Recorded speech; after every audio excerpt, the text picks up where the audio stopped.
Hmm.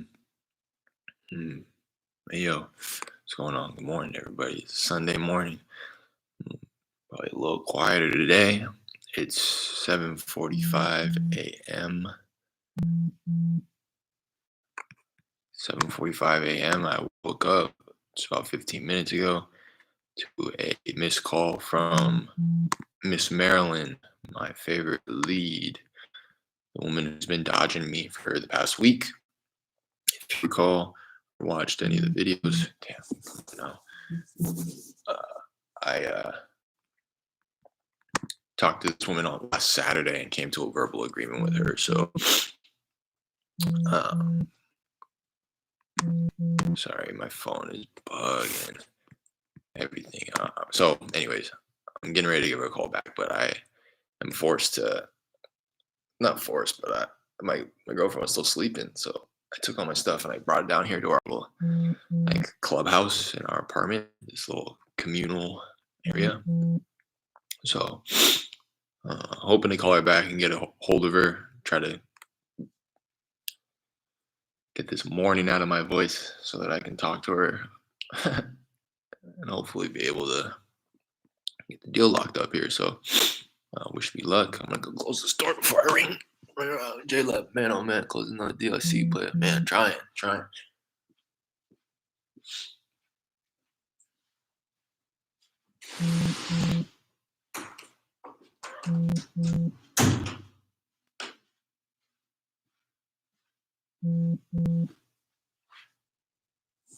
Man, that's just wasting battery. It's just not even charging. I wonder what the fuck's going on. 10:44 a.m. here. Yeah, it's almost 10 o'clock where she's at too. So I can't blame her for giving me a call when she did. And in fact, if I want to appear as if I'm out there in Houston, I better act as if I've been up for hours. So, but yeah, just a little glimpse. I'm in here. It's a little side pocket, side room for the clubhouse, like I was talking about. All right, let me give her a call. And I'm hoping it wasn't just a butt dial because she did leave me a voicemail. It was 4 seconds long before she disconnected. So, hoping that it's not a butt dial. Let me, I haven't even pulled up her address and stuff. God, it's always cold as hell in here, too. It's really cold outside, I'll tell you that much. It's foggy as all hell. You can see outside. You can't really see outside, but it's super foggy.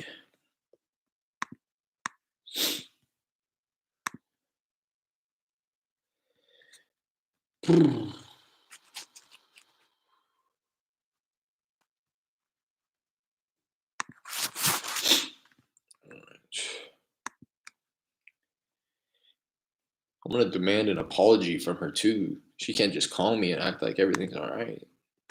What you mean? It's been a year. Would have been a great time for you to chew that gum I use. Yeah, exactly. I rushed. I literally woke. I rolled out of bed 15 minutes ago. Okay.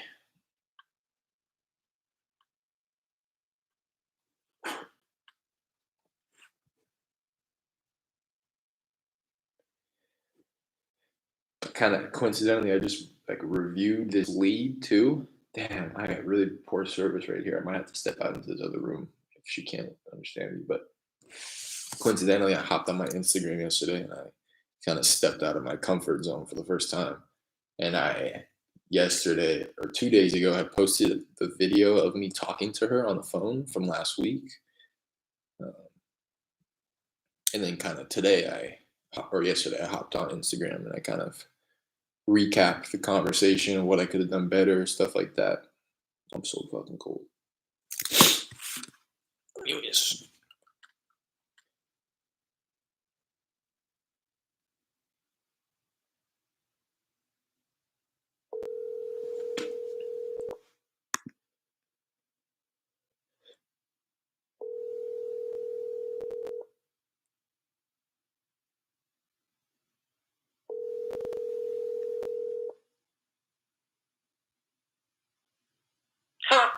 Hey, Marilyn. Hey, how you doing? I'm doing well. How are you? Okay, you the realtor? I'm sorry? Are you the realtor? No, No. I'm not a realtor. We've been talking about your place over on Quail Park Drive, though. We had come to Yeah. the agreement at 145 last Saturday, if you recall. Can I get 150? When you want to see it? I'm sorry? When you want to see it, can we do 150? Uh, I'll let you come see it. Yeah, so you just, yeah. yeah. To be honest, unfortunately, I don't think we could do 150. I've already talked to my finance manager quite a lot about this one, and we've come up significantly in price. I understand that that's what you want, but it gets to a point where the numbers just don't make sense for us anymore, and it's already really tight at 145. Oh, okay. All right. Thank you. Bye-bye. See, I'm not playing with her anymore. That's bogus. She's playing with my money. She, you know what I mean? Like that's. I'll call her back tomorrow and maybe go up to 150. I have to rerun the numbers, but that's garbage. I have to put my foot down. She's clearly not motivated. Wow, I know. Like, come on. You know what I mean? And I can only go so much. I already came up like 20 grand, probably even more, like 30 grand. Uh, and then she's going to talk about 150 now. And she's playing the game too. You can tell. That's annoying as fuck. Yeah, and I'm gonna let it breathe. I'll probably go up to the 150, but I just didn't want to be like, yeah, we can do the 150. You know what I mean? Although I guess I could have. I don't know. I'm this lead right here. She's playing with my emotions, and I feel like I have a little bit of a like a what am I trying to say? I don't know. I'm emotionally involved now, where I guess I shouldn't be, but I also don't want to just like give her what she's asking for. You know what I mean? I'll call her back in like maybe 20 minutes or something. I don't know. I want to let it breathe, let her think about it. Like, look, you can't just be coming and asking for, can we do 150? Like, what? These sellers, bro. Let me run the numbers on it real quick again. And she's not cool. She's not a cool person either. I hate to say that, but this is somebody who like I don't look forward to working with moving forward. Although I know it's part of the job. That's pretty much what we're doing is dealing with these people who are in these type of situations. But she's not motivated.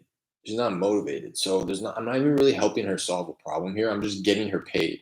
So that's what is frustrating about this one is she's not desperate and I'm not really helping her at all.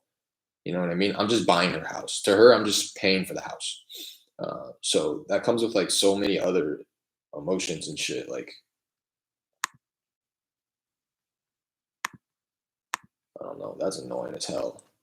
And I felt the need. I felt the need to put my foot down there. I really didn't think that she was going to trip over the 5,000, especially if I explained it the way that I did. Like, sorry, I wish I could, but like, I've already come up so much, and it gets to a point where it just doesn't make sense anymore. And it's pretty much at that point too. I'm saying that kind of, but uh, J-Leb, I think you were on the stream when I first talked to her, and I think you were the one who was like 145, like that doesn't work, and I reran the numbers, and it's like I guess it does work, but anything above that, it just really doesn't work.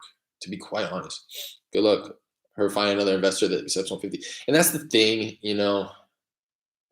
as a wholesaler, I need it at that price, but I'm also taking into consideration an assignment fee. So if she is able to find an investor who's going to do the labor themselves, if they're going to actually buy it and fix and flip it, like if they're a flipper themselves, then they probably can do 150. But it just comes down to her efforts. Like is she actively marketing this? It sounds like she's talking to other people. She's like, is this the realtor? Yes, it looked like a deal listening to the conversation. Yeah, so that's what I'm saying. I'm gonna take another peek. Super annoying. Super annoying. Like that's bullshit. To be honest, that pisses me off. It's not the first time it's happened, but how are you gonna come to an agreement with me at 145, dodge my calls for a week, and then call me a week later and ask for 150? That doesn't make sense to me. That doesn't make sense to me at all.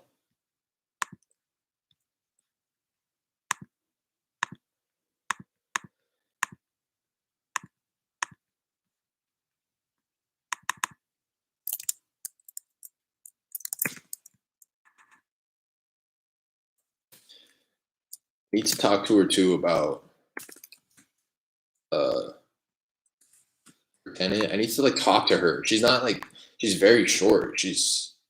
I need to have a conversation with her, and she's again not been able to speak for this whole week, and then calls me and demands more money, and then says okay bye.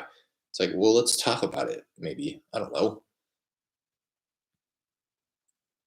I need to talk to her about the tenant. I need to make sure that she's actually gonna get rid of the tenant because we want to buy the place vacant. We don't want to take on the responsibility. So I'll say that, we can do one. Let me ask, I talked to my finance manager about the 150 just now. And let me ask ideally we would like to buy the place and have it delivered vacant. I know you had mentioned that you weren't, it didn't come as much of an issue, it sounded like, so that you can get the tenant out. I just want to make sure that that is in fact the case, because if not, then we definitely couldn't do 150. So 215 seems to be like the average. You may be able to push 220. There's one that went for 240, but that was super far away, not in the same area. Oh, a lot of these aren't in the same area. I'm tripping. Let me make sure I'm looking at this correctly. Yeah, and that comes with how I open the negotiations too. I'm sure she's looking at this like, oh, he's gonna come up 150 because she probably knows I'm going to anyways, which is fucking annoying in itself. But that was my own fault for positioning it the way that I did. So 225 here, extra 100 feet, extra 2,000 feet on the lot, 215. And that was like back in June. I think he called it 215 ARV.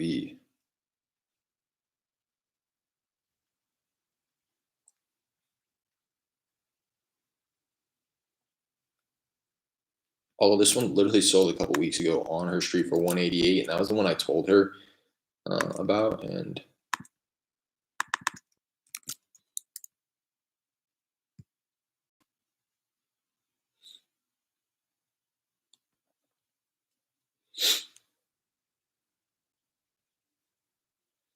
trying to see if they have pictures up.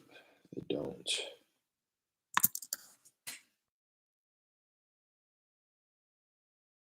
Check Redfin.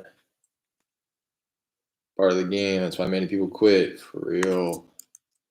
Playing with my emotions, bro. It's like, come on. And I want to be like me saying what I said just now to her. That's like the equivalent of me putting my foot down. But I'm still being like hella nice about it. I'm really not tripping, Whereas other people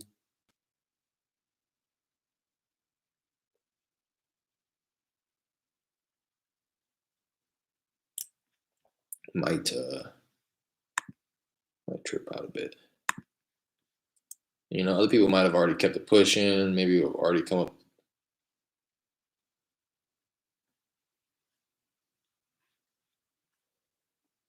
Uh, 32, 16, 64.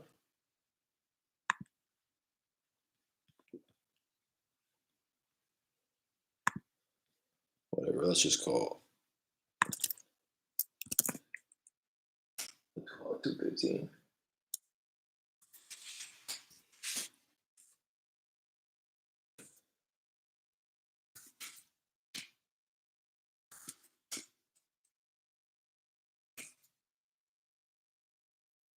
I can't. Like, I literally can't. That's why it's so frustrating, man. 215 ARV, like,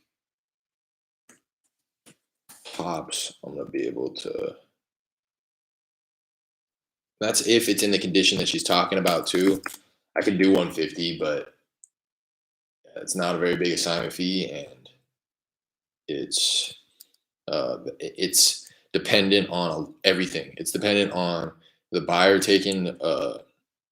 just a decent profit, nothing fat.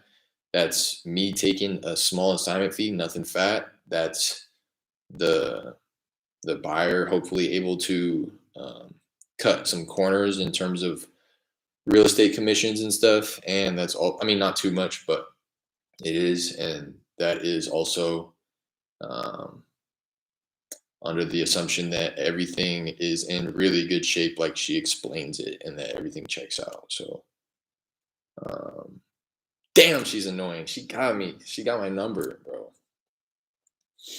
But I'm gonna call her and agree. I'm gonna say, look, if you can do the, if you're ready to sign right now, we can do the 150.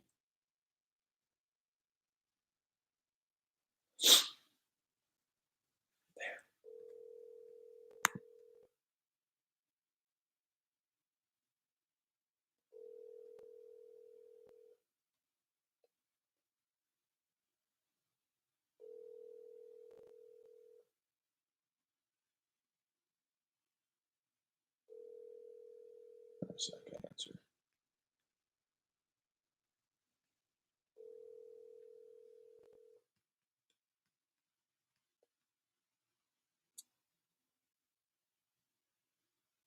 Please leave your.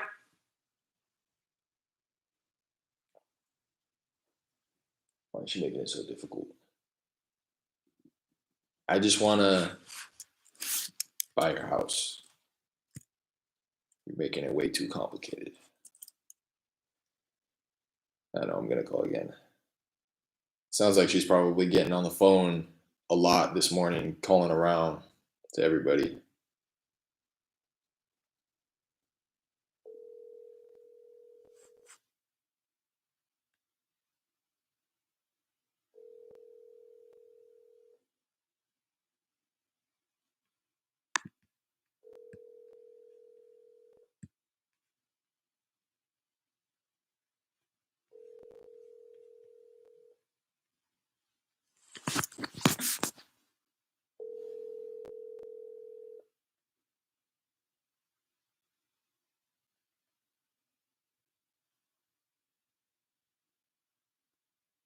For 504. Oh well. Oh well. For now, like I said, I mean, like you're saying, good luck finding somebody at that. If they're a wholesaler and they're running numbers any way similar to me, they're not gonna they're gonna think the same thing.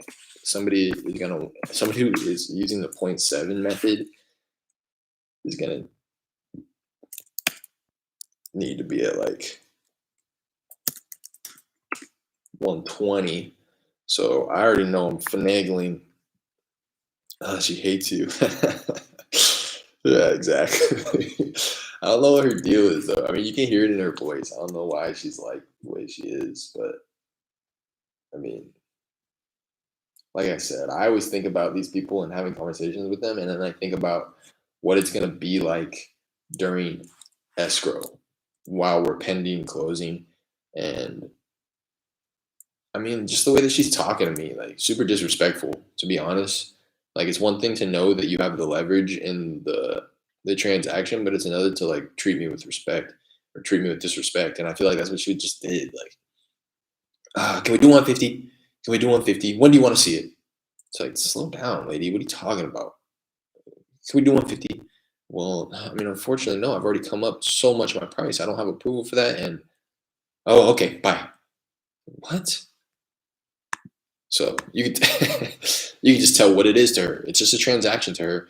She just wants to get paid. She wants the 150. I get it. I'm gonna call her back in another minute here because I'm willing to give it to her. But if she's gonna hold a grudge because of the way that we're handling this and the way that I'm negotiating, then again,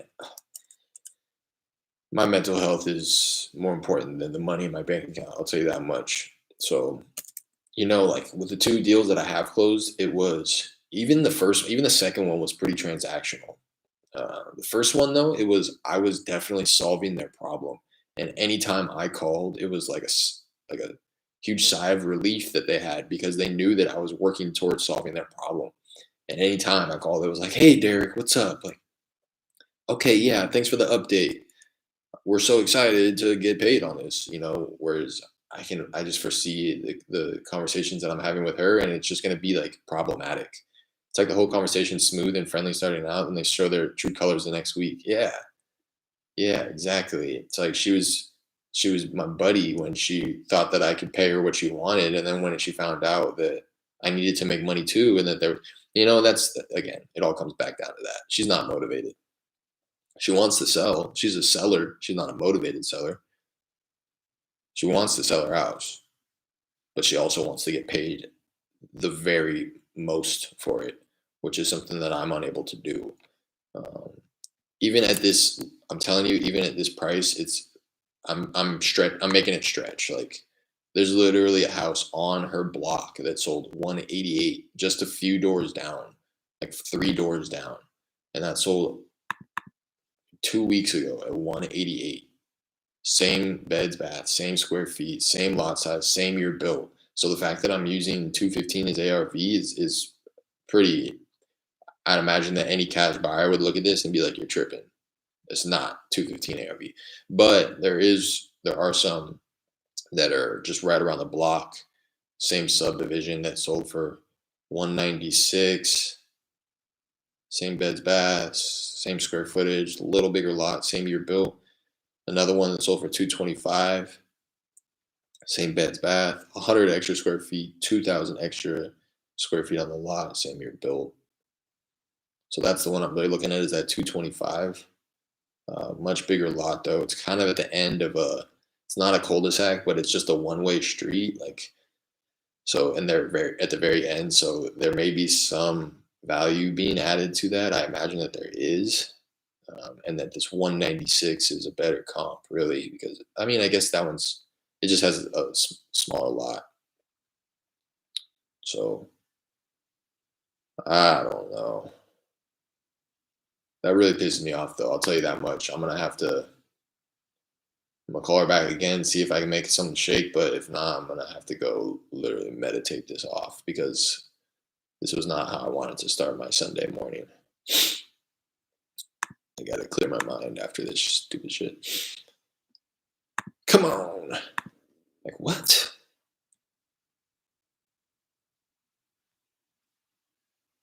Sold 2 weeks ago, 188. Yeah, I mean,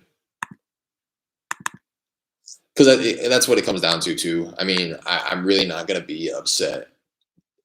I just had this kind of revelation as I'm sitting here looking at the numbers. I can't be upset at the fact that she doesn't want to sell to me at that price because that's where I needed to be in order to help her. I'm not gonna make her some type of promise that I'm not gonna call her back. I'm not gonna go up to the 150. I'm not. It doesn't make sense. Might as well bet on football today. Yeah, pretty much. Like take out my life savings. Um, but yeah, what I was gonna say is I just kind of had this moment of clarity literally a couple of seconds ago when I was looking at the numbers. If it doesn't make sense, it doesn't make sense. And if I'm chasing her like I was just getting ready to, that's what makes me a rookie wholesaler. I need to be able to deliver my offer with confidence and know that that's the most that I can give her. And if she doesn't take it, she doesn't take it. And then I keep it pushing because the last thing that I want to do, aside from getting paid and all that good stuff, not making a big assignment fee, not, doing all this. The last thing that I want to do is go under contract with her and then have to renegotiate the price. You know what I mean? So I would love to have that conversation with her, but she's just not willing. So, I've spoken to another woman who's in a similar situation where she was firm on her price. She's not going to take anything. It's actually like the same price. She wanted 155. I don't know if you recall this, J Lep. She wanted 155, and I was like, that just doesn't work for me. I'm gonna need to be max 130, and that's if the place is in really good condition, and all we have to do is go in there and do carpet and paint. And she was like, "Oh no, sorry, I'm gonna have to go with another offer." I was like, "All right, go ahead." If they start playing funny stuff when they're in escrow and they start trying to renegotiate the price, don't forget about me. Save my number. Reach back out when that happens. I can almost guarantee you it will because I'm very confident in my numbers, and I can't imagine that anybody would be able to offer anything more than that. And if they do, then they're likely trying to pull the bait and switch. They're going to put you under contract at one price and then try to renegotiate the price, days before closing, and then they're going to put you in a bind, and then they're going to try to strong arm you just to sell the property because you're so close. But again, if you want to do business with people like that, by all means. If you want to take that risk, by all means. But I'm telling you, my offer is firm, strong, and this is what we're going to close on. I am not going to go back to you and renegotiate the price during escrow. I can't do that at 150. I could probably hardly do that at 145. I would have needed to be at the numbers that I was talking about in the first place in order to do that. And that's something that I've kind of lost in this lead. Um, Usually I'm pretty good about, or I've been better about that. Obviously, I feel like a new wholesaler. I feel like the symptoms of a new wholesaler. I feel exactly how I felt when I first started out chasing these leads. It's probably because I haven't had a really good lead in a while, to be honest. And this one came along, and she was speaking numbers. Even when she texted me the 150 and to start, um, I was like, well, that's a good asking price, but I still need to talk her down a little bit. What's up, Lala?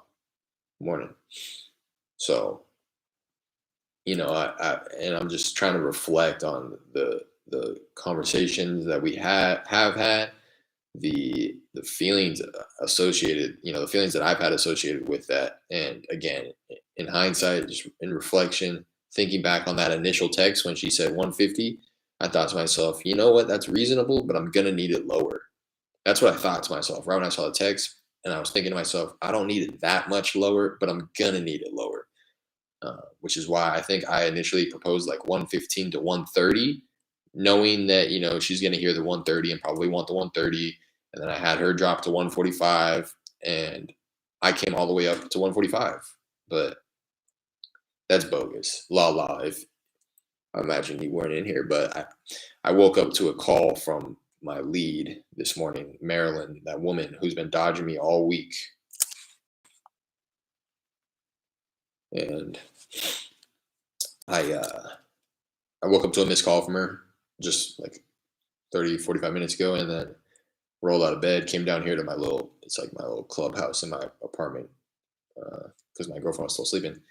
I didn't like 145 from the start. Yeah, exactly. 145 was already stretching it too thin. But I called her, and she's like, hey, are you the realtor?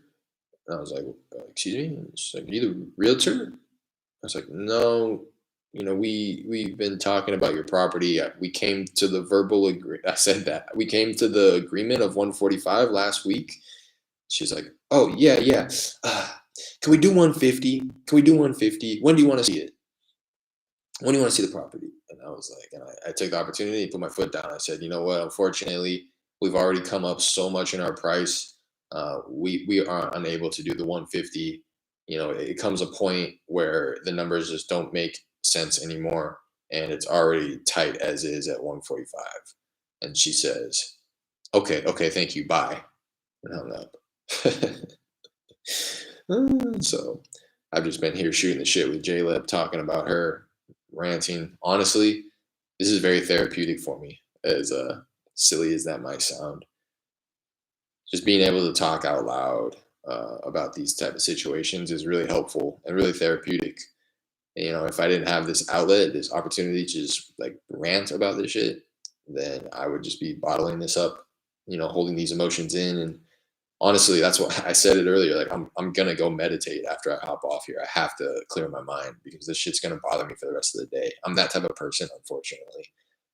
Like I don't really hold grudges, but like I don't even know this woman, and that's what I need to continue reminding myself of, is she's not the only person who she doesn't need my help. And that's what my rant has been about, is that she wants to sell her house when she's not a motivated seller. I am not solving a problem for her. She just wants the most money for her property. And I'm not going to continue chasing her on price and coming up and up and up on price, because like I just mentioned, the very last thing that I want to do is have to go back and renegotiate the price, which is exactly what I would have to do. I may even have had to do that at 145, but it wouldn't have been as big of a deal when I came back and I asked for like a $5,000 to $10,000 reduction as opposed to like a 10 to 15 if I'm at 150. So I just need to remind myself of that. That's what some of the best investors are able to do is take their emotion out of it and make it factual. Hey, look, I'm sorry, but we can't do that. It doesn't make sense. Literally doesn't make sense. We would lose money. You know, you'll get so many more deals soon. Yeah, exactly. And that's why I'm not really trimming it. That's what I was just mentioning too. I know that the reason I feel this way about this lead is because it's been a while since I've had a hot one. Um, but now that I think about it, this isn't even a hot lead. This is like, I mean, it's a hot lead in the sense that she wants to sell now. The condition is based on what I am understanding is it's only going to need cosmetic repair, so it's in really good condition. Um, she wants to sell now, but she's not motivated, so she doesn't really hit all four of the pre-qualifiers, and the price is unreasonable. So she's not even a hot lead. She's not a motivated seller. She's just somebody who wants to sell right now for a lot of money, and I'll continue following up with her. I'll continue tapping in and seeing if she was able to find somebody go as high as she wants. I'm sure she will, because like I said, when I was talking to J-Lup earlier, the fact that I'm a wholesaler, the fact that I'm a wholesaler already kicks me down, the size of an assignment fee. Okay, here she goes. What do I do? I think this is her at least. See, I called her back tripping and stuff, but now that I've been talking here, 150 doesn't work. Yeah, she's calling me. I'm gonna let it go to voicemail because now I'm playing with her. Call me petty, but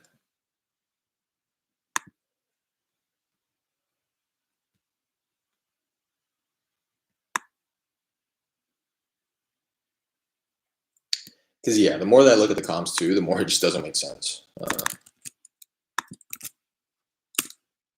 It really doesn't make sense. I'm gonna run some quick comps on Redfin. Usually, there's a little bit more data on Redfin. Maybe I can find a place that has gone for like more than 220 that will justify an increase in the ARV.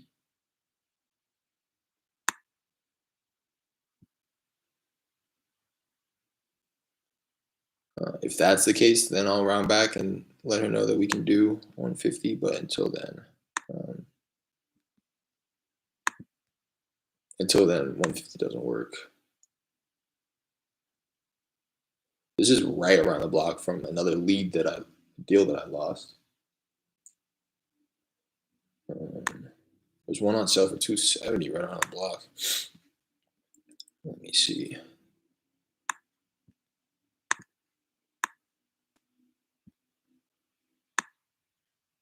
All right. Remove outline, more filters. Houses that sold within the last year that are between 1,250 and 2,000 square feet. It's a little bit bigger of a range that I'd like, but just so that I don't limit myself too much. Lot size 6,200. I'll do minimum 45 to maximum 8,000. Year built 79. I'll go minimum 70, maximum 90. That shows me 20 homes in the area. Now, the ones in my pocket, I wish you guys could see this. It's like, the only reason I know this is because this is a funny story, but the deal that I'm talking about that I lost, that's right around the block from this property, it's the same exact subdivision, was the first deal that we ever put under contract. And my partner actually flew out to Houston thinking that was going to give us the advantage, give us the edge, because he actually went out to the property and took pictures himself and met the property owner. Funny to think that we thought that was going to give us an advantage. But Well, we did end up putting it under contract, but we had to renegotiate price because we locked it up way too high. Open Door ended up buying the property, and it's currently on sale right now, right around the block for 225. But it's been up for probably about 2 months. Let's see how long it's been on the market. But I'm very familiar with this area, and it's kind of like a gated community. It's not that nice, but it's a community where it's sectioned off, and there are so it's been on market for 45 days for sale still. Um, but it's sectioned off where it's like you have to drive in this area and there's a little pocket and then another area is just like that and you have another little pocket, but you can't like drive from this pocket of this neighborhood over to this neighborhood without first exiting this neighborhood and then driving into this neighborhood. So a lot of comps over here are going for like 230, 240, but all the comps in our exact subdivision are like 200, right? So I don't want to use these properties as comps because again, they, they may even be the same subdivision, but it's like a completely different neighborhood. There's only one way in and one way out of both of these neighborhoods. So in our neighborhood, again, you have to exit this neighborhood to drive into the neighborhood with these higher comps. So I'm very hesitant to use these comps as comps. Uh, You'll find many more, especially when you hire more cold callers. Yeah, exactly. I feel you. The deal my partner and I, we had to let her out contract. There was so many things she didn't tell us. Yeah, yeah, exactly. These people, it's all about numbers. Finding a hot lead is like finding a wall, though. It's a numbers game. Yep. What's your goal for 2022? I like to close at least one deal every 60 days, assuming I'm hitting the dialer 3 times a week. Yeah, I'm trying to do a deal a month. I'm trying to do a deal a month. My goal really is 50,000 minimum in assignments. Thus far in 2020, I've done 14,000. So I'm just trying to make like a small salary, a decent salary in 2022. I'm not gonna go crazy with my goals because I still want to make them attainable. So my goal is 50,000 in assignments. Um, that's really not that much per deal. I guess I mean I kind of like where your head's at, like a deal every other month. Um, so 6 deals totaling 50,000. So what is that? 12? No. What is that? 16, 12, 20. What is that? Why can I not do that math? It's early. 12,000. Yeah, 12,000 a deal. No, 8,300 a deal. I'm tripping. 83. So yeah, just like something slight like that. Maybe like 10K a deal. 6 deals in 2022. Um, that's kind of my goals. Let me take a look at these comps again. Yeah, I mean, because it's like, yeah, again, in my neighborhood, again, with the one way in, one way out, I'm looking at comps that match our parameters at 164, 180, 181, 186, 195, 205 is the biggest. Then you go over to this other little area and you're seeing ones that are going for 220, 225, 225, 229, 230, 230. And I think that you can safely say that those are not comps, especially with that property that I was just talking about, that first property that we put under contract and how it's on market. That's on market for 225 in our area, which would be probably the highest sold home in this little pocket. And that's been on market for 45 days, still for sale. Doesn't even look like it's pending. So they haven't got under contract with anybody. So I would just operate under the assumption that that's overpriced. And then there's another one for 270, much bigger square footage, about 500 extra square feet, extra bathroom. So that makes sense. And they dropped price recently. What was that? I'm on the wrong website. Yeah.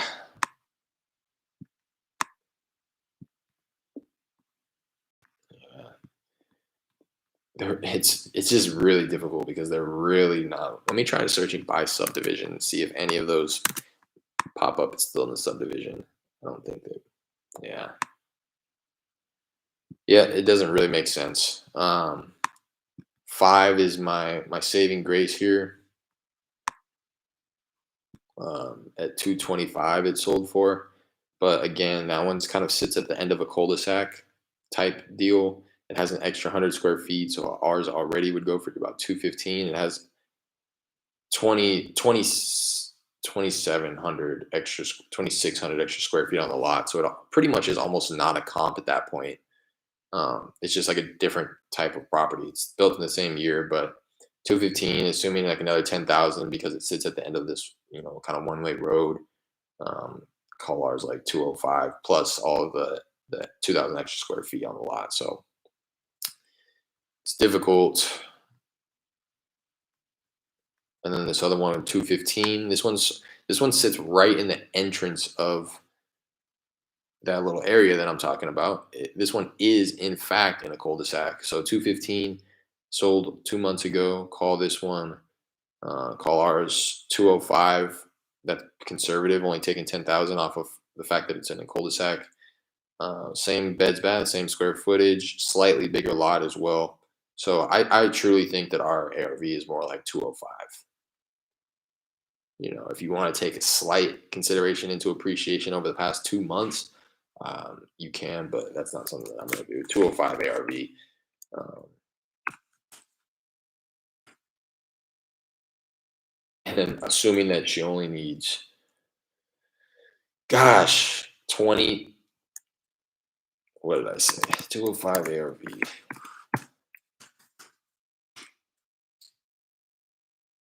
Assuming that I only want to take a $10,000 assignment fee and she only needs uh, like 15 in repairs, I could do like 143. So, I could probably make it work at 150, but then I would be taking like a $3,000 assignment fee. And then I'm uncomfortable with that. Um, I would much rather go into it with like a $20,000 spread under the assumption that that's what I can make. And then something pop up, I can't find a cash buyer, this, that, and the third, and then I take a haircut on my assignment fee. You know, I'd much rather enter into the transaction thinking that I'm going to make 20 and then end up making 5, as opposed to going into the transaction thinking that I'm going to make 3 and there's just no margin, no room for error. Um, at that price point, I have to find a buyer at where I think he will be or she will be. It's too tight. It's too tight. Um,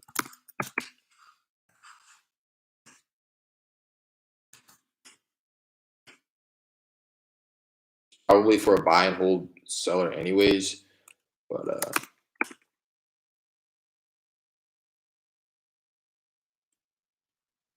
yeah,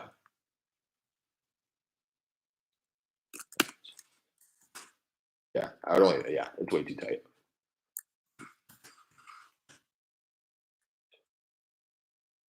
What do you think? What do you guys think? Should I call her and just agree to the 150 and see it through? Do I give it a day and call her on Monday and say we had a chance to run the numbers again? What do you think I should do?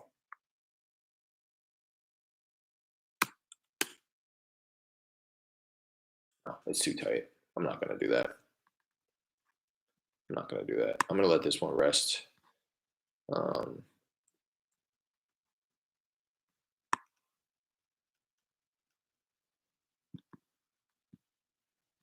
Fuck you guys. I'm tripping right now.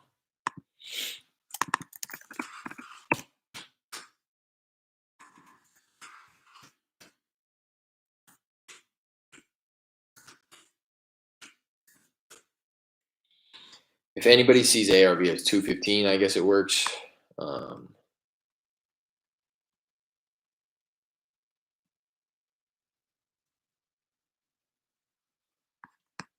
what's the Zestimate on this?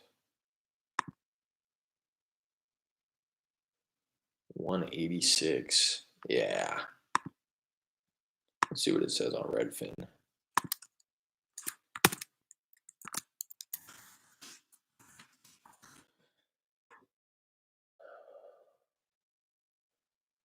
$191 Redfin estimate. Yeah. I think I'm literally just making up a story in my head to think that I can push ARV upwards of 215. I think ARV is 205 max at this point.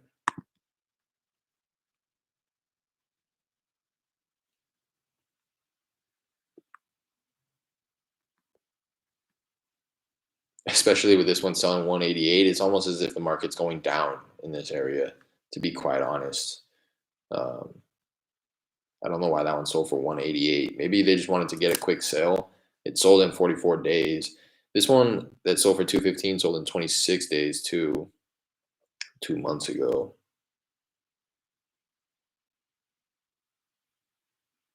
1 year newer, slightly bigger lot, sits on a cul-de-sac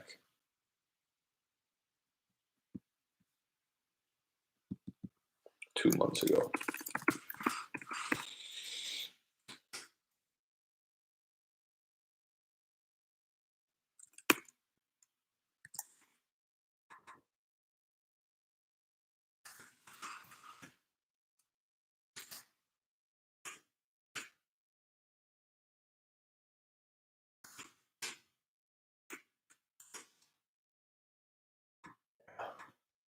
Doesn't make sense. I'm gonna let this one go. I'm gonna let it go. Um, this is giving me more of a headache, and it's the more I look at it, the more I realize that it's not a deal. There's not a deal there. I'm gonna continue following up with her, but not as aggressively. I'm gonna I'm gonna call her on Monday and like I just want to have a conversation with her. She's not like even willing to have a conversation with me because she's so caught up in selling it, and like I need her to like take a breath. But whatever. I'm gonna 145 even now that I run these numbers this way. I'm spending a little bit more time. Like you're saying, Jay left at 145 has always been tight, but I still thought that I'd be able to make that work. Let's see, like based off this math, I can make 145 work only because of what I'm just saying.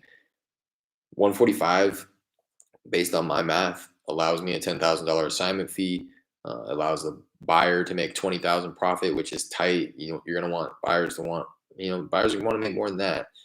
Um, and again, everything's really tight when I run the numbers, but 145 still does allow me not even a $10,000 assignment fee, more like a $8,500 assignment fee. But I'd be much more comfortable going into, like at this point, again, in reflection, $5,000 doesn't seem like a lot to her, but when we start talking about how tight the numbers are, $5,000 is a big deal. That's the difference between me making 2,500 and 7,500. Uh, and again, it's not so much like I wouldn't take 2,500, but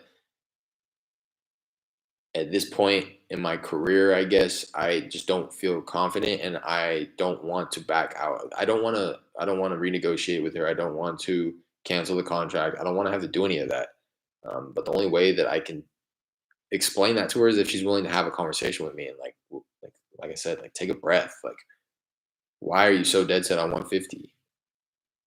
Especially when we came to the agreement on 145. Man, you know what? She's not even, honestly, the more I think about it, she's not even somebody that I want to do business with.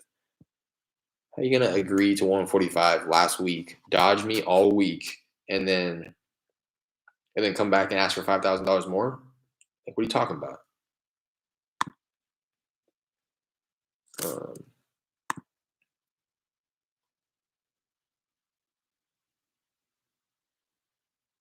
let's say stay firm at 145K.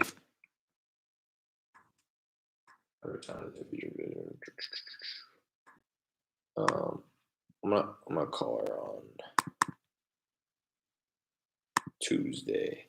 She has my number. She knows. She'll call me if I'd imagine that she probably will find somebody who's going to give her the 150. But then again, like I said, I would imagine that that person is going to have to renegotiate, or they're going to end up backing out. So I'm at this point, I'm cool with her signing with somebody else and losing the contract. But the deal won't be lost. I will continue following up with her, planting that seed in her head. Like, look, and that's what I was saying earlier. Like, I wish that she would at least talk with me. She was pretty disrespectful on the phone just now and asked for more money. And when I politely told her why I couldn't give her more money, she said, okay, bye, and hung up on me. So I'd love to have a conversation with her. She's not worth it, bro. Like Usher said, let it burn. Exactly. It's like I really just want to be able to have a conversation with her and explain these things that I'm talking about right now. Like, look, I really do wish I could give you what you're asking for, but unfortunately, it just doesn't make sense. It get like I said, like I just told her, it comes to a point in the numbers where we can't go any higher because we'll lose money. We won't make money. We have to make a certain. That's what people don't understand too, like about investors. You hear like the 20,000, $30,000 profit that they're making, but you don't really understand. Not like I understand, and I'm speaking from experience, but just through my own self education and hearing these real investors talk about all of the expenses that come with flipping a property. That $30,000 may seem like, wow, $30,000, but that was $30,000 over the course of what, a 3 to 6 month project. And then you start to divvy that up by month, and it's like, okay, well, maybe we made like 10 grand this month, and that's split between how many people, how many employees, all the overhead that you have. So at a point, when it comes to a point where these people are scaling their operation for flipping houses, they have to make a minimum profit. And that minimum profit may seem like a lot to an outsider, from an outsider's perspective, but to somebody in the real estate game, it makes sense because they understand all of the intricacies, all of the insurance payments, all of the utility payments, all of the carrying costs on the loan, all this stuff adds up to the point where, again, an investor may have to make 15 grand minimum on the property just to break even. And then anything above and beyond that is profit. But again, this project may take 3 or 4 months. This project won't because it's already renovated, but you get what I'm saying. Like, somebody's going to want a guaranteed profit above and beyond their break even point. And their break even point may be 10, 15, $20,000. So I wish that I could sit down with her and have that conversation, but she's just not really willing. She's always been very short with me on the phone, and she's not motivated. She's not motivated. If she was motivated, she'd be sitting on the phone with me all night, hearing me explain, you know, everything, and I'd be sitting with her, and she can let her emotions out and vent to me about the situation and how problematic it is and how much of a help I would be if I bought her property. But there's none of that going on in this relationship. It's just her wanting a lot of money and me not being able to give it to her. So, like J Love said, I'm gonna let it burn. Going to continue following up with her though. Uh, this is one, I can't lie. This is one that was frustrating. I I really wanted it, but as the days go by, I am almost relieved that I didn't get this signed right in the beginning because now I know really who I'm dealing with, and it would not have been enjoyable to to see this through and bring it to the closing table. That's something else that I personally take a lot of. I put a lot of attention towards is my mental health. I've already said a few times I'm gonna go meditate after this, and I'm not lying about that. I sit down every morning, meditate for at least 10 minutes, clear my head, and the reason why this is a little bit off topic, but the reason why I quit my job, my old job in insurance in the first place was simply because it was stressing me the fuck out. Like, and you may hear that and be like, oh, what a loser. Of course it was stressing him out. Like, no, I'm talking anxiety, panic attack type shit. Like, going in, giving these high level presentations, talking 6, 7 figures to people who didn't give a shit about me, who didn't care, and all they saw was money and numbers when I walked through the door, and they were not taking care of me in the slightest bit. I quit because it was my mental health. I was like, this isn't worth it. And so I just want to make sure that I'm bringing that same energy into this business, because that's why I got into this business in the first place, was because I have complete control. I dictate who I work with, who I don't work with, how I make money or how I don't.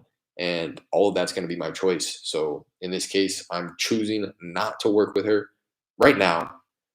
I'm choosing not to take her call, not to play this game. And I'm choosing not to possibly make money on this deal because it's not worth it to me. Uh, Moving forward, I know that it's going to be a little bit of this. I know that I'm going to have to deal with a little bit of this up front in order to build the business before I put people in place to deal with it for me. I get that. I understand that. And I'm not so naive to think that it's all going to be, roses and daisies and every single lead that I get is going to be grateful, you know, over the moon grateful about how I'm helping them through their situation. But in all honesty, in my opinion, she is pretty far on the other end of the spectrum of that whole level of motivation, and she's going to be more problems than she will anything else. And I found that to be the case too on my first deal, JLab. I'm sure you recall. It was so problematic. I was dealing with so much stuff that at the end, when I got paid my 6,000, I truly felt that that wasn't enough. That I had done the work that deserved far more than $6,000. It took me about 2 months to bring that one to the closing table. So truly, it was like $3,000 a month. Um, it's like $1,500 a biweekly paycheck, which is out here minimum wage. 750 a week is minimum wage. So and the amount of stuff that I did and the amount of lives, not to toot my own horn, but truly the lives that I changed in that deal. My buyers are gonna make 30,000 plus. That woman it was able to move out of that shithole. Excuse my language when referring to her property like that, but it was very very bad. She got her and her 15-year-old son out of there and hopefully into a cleaner place. She moved into a buddy's trailer that he had. Um, it brought her father, which was the landlord or the owner of the property, brought him out of debt. He was able to wipe his slate clean and walk away with money. So I truly felt like 6,000 wasn't even enough. You worked very hard for his deal. You were patient, yeah, and I was desperate, which is why I was so patient. And now I'm as the days go on, I'm growing a little bit more impatient. Every single, especially when a lead comes across like this and doesn't appreciate my help. That's truly what it is. And it may be selfish or like maybe not selfish, but like I don't know. It's not really something that I should be expecting them to take into consideration, the leads. I can't expect them to always appreciate what I do for them, but it makes this job a whole lot easier when um, you feel like you're actually on the seller's side. At this point in time, we're not on the same side. We're rivals. You know what I mean? I think somebody even said that, like your rival, she hates you. Like, you know what I mean? Like there's no collaboration involved in this conversation and this process thus far. So I can't imagine that it would get any better after I go under contract with her. In fact, I would probably imagine that it would get a lot worse. And she's gonna have a lot more questions that she wants answered. She's gonna want a lot more things. Oh, if Derek was willing to come up to me on price, maybe he's willing to um, buy it with the tenants in place. Maybe he's able to, again, okay. And that's another thing at that. There's just so many other factors that we haven't even discussed. I need to know if she's going to get the tenants out or if I'm going to be responsible for paying them. Am I going to cut them a check to move? Am I going to cut them a check for a storage unit? Am I going to cut them a check for movers? Am I going to pay for that stuff? Because if that's the case, I'm going to need it at like 130, 135. Not to be like, again, rude about it, but that's time and resources and energy that I'm allocating towards this deal that I'm not allocating towards other deals. So not to say that a moving company and storage and all this is going to cost me another 10,000, but in all honesty, that's what my time is worth. So if I'm going to have to do all that stuff, that sounds to me like that's going to be another 6 to 10 hours worth of work dedicated to this deal. So, I'm going to want at least what, $100 an hour on that and get another 10,000. Anyways, I appreciate you guys. You guys, man, If I didn't have, like I said, if I didn't have you guys to come and rant to, I'd be tripping. Kind of breaks your heart too. Learn about their life, their dog. The next phone call, they're like, "Fuck you, goodbye." Right, right. It's like, what else can I do to make it seem as if I'm like truly wanting to help? And I know that's on me too, though. That's what I was kind of, again, I kind of reviewed this on my Instagram yesterday. I was like talking to the camera. I'll play that for you guys real quick, but I pretty much said exactly that. Well, I said the two takeaways from let me just play it. I had two takeaways from my initial phone call with her. All right, sorry if you're rewatching this. I had to re-record it because my Instagram is bugging out. But two takeaways that I had from that conversation and that lead. The first one being something I've already taken note of and something that I'm trying my hardest to get into check. It my overexcitement. You know, when doing these cold calls, sitting on the dialer for hours and hearing nothing but hate and no's, when that one person gets on the phone and shows even the slightest bit of interest, you know, personally speaking, it's very easy to become. And the second takeaway was, anyways, you get the idea. The first thing that I said was I'm very overexcited and I need to get that in check because it comes through in the conversation. It comes across as desperate. It comes across like I'm not on her side. It comes across like I am the guy who's coming along and buying your property. I need to build a little bit more rapport. I think I build rapport, but I don't think that I build enough. I'm always hesitant to build a little bit too much rapport because I don't want to slip into the friend zone, and then not end up being able to put my foot down like I just did. So I think I need to build a little bit more rapport and get my excitement in check. You know, when I'm calling these people, I need to be. You guys hear it. You know, the way that I talk to you guys, that's how I really want to be talking to these sellers. It will come across much more honest and real. I've always kind of prided myself on being like real, no fluff, and I find myself stepping into a character that is a little bit farther away from who I truly am when I step on the phone. I know that, you know, I have to kind of embrace a different persona as a real estate investor when I'm on the phone with these leads. But like I said, I think that character that I'm embracing is a little bit too far away from who I truly am. And I want to start bringing that a little bit closer to home, and start acting like myself on the phone.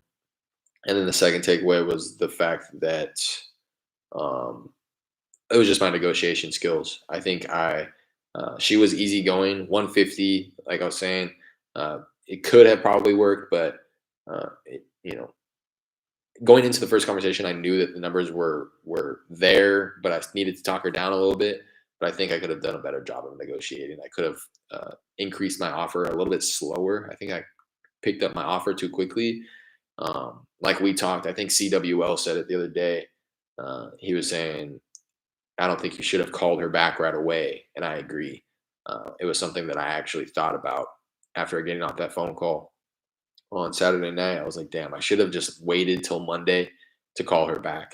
Clearly, she wasn't in much of a rush. It's already been a full 8 days since we had that conversation. So uh, I really need to slow play these leads.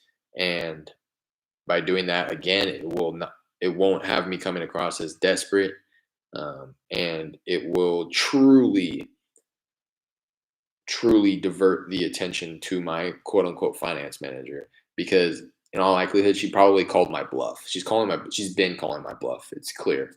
If she actually thought that I was being truthful when I said, hey, the best we could do is 135, when that's what I said, and then I ended up coming to 140, 145. Now she's like, oh, okay, yeah, I can get another five out of him. I can get 150. He's already coming up to 145. Um, so that's another thing. I need to work on staying firm on my price and having this type of conversation. Like, look, it comes to a point in time where the price it just doesn't make sense for us. I need to be having that, and I need to be putting my foot down for a $20,000 assignment fee. You know what I mean? I can't. I don't. I shouldn't be waiting until the numbers are so tight and we've negotiated so much to now where it's like I'm playing with a $3,000 assignment fee. I need to be putting my foot down when I say the most that I can do is 135. You know, it's just Because what I this is what I do, and this is me being 100% honest. This is something that I when I talk to you guys, I have like little revelations myself. But what I do when I run the numbers initially is I account for a $20,000 assignment fee for myself. But when we get closer and closer in negotiation and price, then I remind myself, wait, I had accounted for a $20,000 assignment fee. That means I can increase my offer another $10,000 and take a $10,000 assignment fee. I'll take a $10,000 assignment fee. So that gives me a $10,000 more room to work with in negotiating. So I can come up that 10,000. But it's a slippery slope. I do that in the beginning, and then I start to think, and again, this is me being honest. I don't even say this out loud, but I'm just thinking about it now. Like when I go to run the numbers and we get closer and closer in price, and I'm like, okay, this is a lead, this is a deal right here. I just need to get a little bit higher. But really, the mentality should be not that I need to come up a little bit more, is I need to get them down a little bit more. I need to focus on bringing their price down and not running the comps, justify, like again, this is just a revelation that I'm having right now. The fact that I just spent like another 20, 30 minutes running comps after I got off the phone with her is a direct representation of what I'm saying. I shouldn't be trying to justify me increasing my offer. I need to be having leads that are willing to come down on their asking price because they're motivated. In this case, she's not motivated. She's not willing to come down on her asking price. The more and more, and I was going to say, finish my thought. It's a slippery slope when I go to do that, and I say, well, when I ran my numbers at the first place, I accounted for a $20,000 assignment fee, but now I can come up 10,000. I'm cool with $10,000 assignment fee, but then the seller remains firm where I should be remaining firm, and she's no, I need 150, and well, okay, I'll take a $5,000 assignment fee. I can come up another 5,000. If I come up another 5,000, the seller will surely come down another 5,000. And then I come up another 5,000, and lo and behold, the seller stays firm, doesn't drop the price. So, that's something that I really want to break the habit of. If I need to be honest with myself. What I think I'm going to do moving forward is not account for a $20,000 assignment fee, but rather a $15,000 assignment fee, and stay firm on that. And know that that's my max, so that when I do make my initial offer, I'm going to be well below that. And then if I come up to it, know that there's a little bit of room. Like in this case, if we're talking $5,000, then I'd be comfortable with increasing my offer at the very last second. If it's just like we're $5,000 off, and at my price, I'm making $15,000 assignment fee. At her price, I'm making 10,000, and I'm confident in the numbers. The comps, I'm not having to, bend the truth in order to come up with my ARV. Then at that point, I can do, an increase of 5. But I think that's what I'm gonna do moving forward, is not account for such a large assignment fee. That way, I can hold myself accountable to my max allowable offer, so that when I do start approaching that max allowable offer, I know, hey, I'm getting to the point where I need to start putting my foot down, and I need to hold a little bit firmer on my numbers, because even at a $15,000 assignment fee, like I said, I'm not a pro at running these numbers. I may account for a $15,000 assignment fee, and then I may get buyer feedback where it's like, this ARV is inflated. This renovation is going to cost way more than what you think, and I get a bunch of offers lower than what I anticipated. As long as I've accounted for a $15,000 assignment fee and I didn't screw the numbers up so bad, I may still be able to walk out there with like a $10,000 assignment fee, $5,000 assignment fee. So that's why I like entering into those with cushions, just under the anticipation and expectation that I haven't, refined my numbers, my process in figuring out my ARV and MAO so much so. Yes, put your foot down early. Otherwise, you waste a lot of energy. People need to hear the truth. Yeah, exactly. I should have. Yeah, I would end up just reiterating everything I said. You drove it home though, J Lub. Exactly. How much time I wasted following up with this woman this week, spending my energy, my mental health, tripping about whether or not she was going to answer the phone, call me back, sign the agreement. I woke up this morning to a missed call and I scrambled out of my fucking apartment, ran down here so that I could make the call just for her to do that. Uh, that's not something that I want to make a habit of. But appreciate you guys hopping on here. Appreciate you guys listening to my rant. It is my girlfriend's father's birthday, or was his birthday a few days ago. So we're going to head over to her parents' place tonight, have some dinner. I'm going to get out and make some deliveries in a little bit here after I eat breakfast. So, I mean, you're still kind of new, so it's good to be firm with 15 to 20 assignment fee. Once you get more experience with closing procedures, you can go lower than that. Exactly. Exactly. Can't afford to make mistakes. Exactly. I would much rather go into it with that cushion, knowing that, I am not perfect in running comps. I am not perfect in estimating rehab costs. I'm not perfect in anticipating what a buyer is going to want to profit and who this property is specifically for, whether it be a fix and flip or buy and hold. I've only ever flipped or assigned 2 properties that were both flips, and both times I do believe that the buyer banked huge money or will bank huge money when they go to sell it. So yeah, that's just, yeah, generally speaking, I gotta put my foot down a little bit more. What's up, Jared? I'm getting ready to tap out here. That woman called me back. I called her back. She remained firm, or she asked for $5,000 more. If you recall, Jared, she was at 150. I talked her down to 145. I ended up agreeing to the 145. We had that verbal agreement all week long, and I just called her, or I woke up to a missed call from her, so I called her back, and she was like, "Can you do 150?"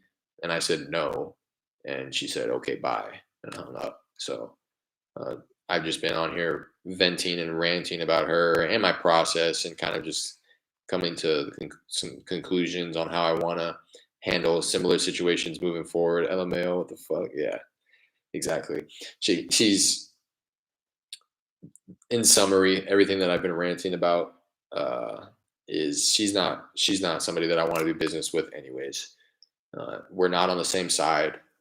We are at this point arch enemies, and it would not make for a smooth process in order to get her place sold.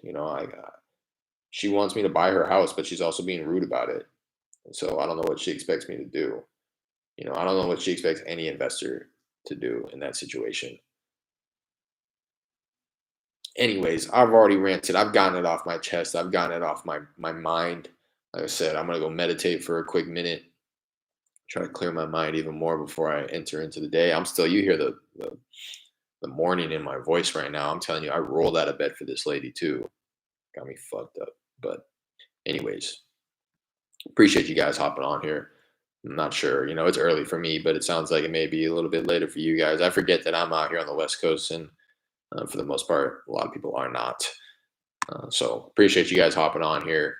It being a Sunday in general, I'm sure you guys have better things to be doing. But appreciate you guys. If you haven't already, do me a favor, hit that like button. Subscribe if you haven't already.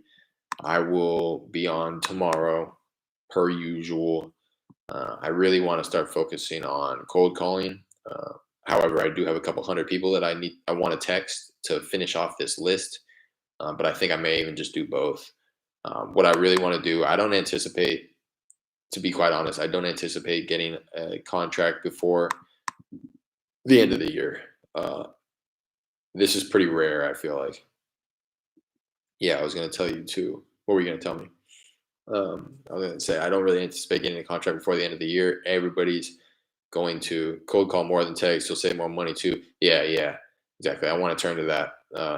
I've been leaning on text. I've been generating leads through text, so I don't want to let up on the text, but I definitely don't need to be like dedicating a full day to it like I have been. Um, so yeah, I'm going to try to just implement it. I'm going to do the same thing. I'm only going to text on Mondays and Tuesdays, but I really want to get back in the habit of just cold calling every day as well. I've been good about hitting my follow-ups, which is something that I usually am not good about. So I want to keep that going as well. But as long as I stay on top of my follow-ups, it should only take, 30 to 60 minutes every day to call through the people that I want to call through, because very rarely do you run into a situation where you have a conversation that lasts longer than 5 minutes. But and if it does, then it likely is resulting in a contract anyways. So I'm fine with that. So I really want to get back in the habit of cold calling every day, like you're saying, Jared. So see you guys tomorrow. I'm trying to think of any other announcements that I wanted to make. I don't really think I have any. I'll keep you guys updated about this woman here. But for the most part, I am going to let it breathe. I may text her following up, give her a call in a few days, see what she's thinking, see how she's working. But if she's not going to honor the agreement that we've come to, then I'm not going to work with her. So on that note, appreciate you guys. Happy Sunday. Early December, gearing up for the holiday season. I'm really wanting to. This is my thought that I was going to say in terms of cold calling. I don't anticipate getting a contract before the end of the year just because of the holiday season, and everybody who I'm talking to is wanting to wait until next year to deal with it. But that doesn't mean that I'm not going to stay on the follow up and prepare those leads so that when the first of the year comes around or the first week of the year comes around, all it's going to be is me calling them and getting the agreement signed, or calling them and talking numbers. I want to bring these leads to the point where I don't have to revisit and start scratch in the beginning of the year. I already have a lot of follow-ups scheduled for the first couple weeks of the year. So really feeling good about that, but wants to continue hitting the pavement, pounding the pavement, hitting the cold calls through the end of the year so that I can hopefully, again, generate some leads that are going to be ready next year. So I don't want to let up. I'm not going to let up. And I want to encourage you guys to do the same. Appreciate you. Till tomorrow, the next one. Peace.